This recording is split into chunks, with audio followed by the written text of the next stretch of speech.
முருகப்பெருமானின் அறுபடை வீடுகளில் இரண்டாம் படை வீடான திருச்செந்தூர் சுப்பிரமணிய சுவாமி கோவிலில் வைகாசி விசாகத்தை முன்னிட்டு சிறப்பு அபிஷேக அலங்கார தீபாராதனை நடைபெற்றது.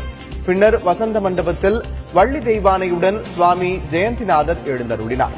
அதன் பிறகு சுவாமியும் அம்பாளும் தங்கச்சப்பரத்தில் எழுந்தருளி கிரிவீதி வலம் வந்து பக்தர்களுக்கு அருள்பாலித்தனர். இந்த விழாவில் ஏராளமான பக்தர்கள் கலந்து கொண்டு சுவாமி தரிசனம் செய்தனர்.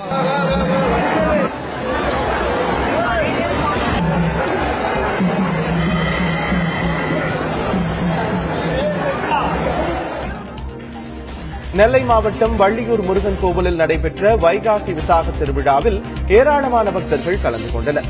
விழாவில் சிறப்பு அபிஷேக ஆராதனை நடைபெற்றது. பக்தர்களால் ஊர்வலமாக கொண்டுவரப்பட்ட பால் குடங்கள் மூலம் சுவாமிக்கு பாலாபிஷேகம் நடைபெற்றது.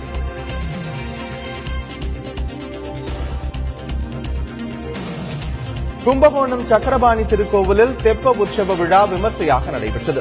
இதையொட்டி மின் விளக்குகளால் அலங்கரிக்கப்பட்ட தெப்பத்தில் பெருமாள் எழுந்தருளி பக்தர்களுக்கு அருள்பாலித்தார். கோவில் திருக்குளத்தில் உலா வந்த பெருமாளை ஏராளமான பக்தர்கள் கலந்து கொண்டு வழிபட்டனர். வைகாசி விசாகத்தை முன்னிட்டு புதுக்கோட்டை மாவட்டம் திருவரங்குளம் அரங்குளநாதர் கோவிலில் தெப்போற்சவம் சிறப்பாக நடைபெற்றது.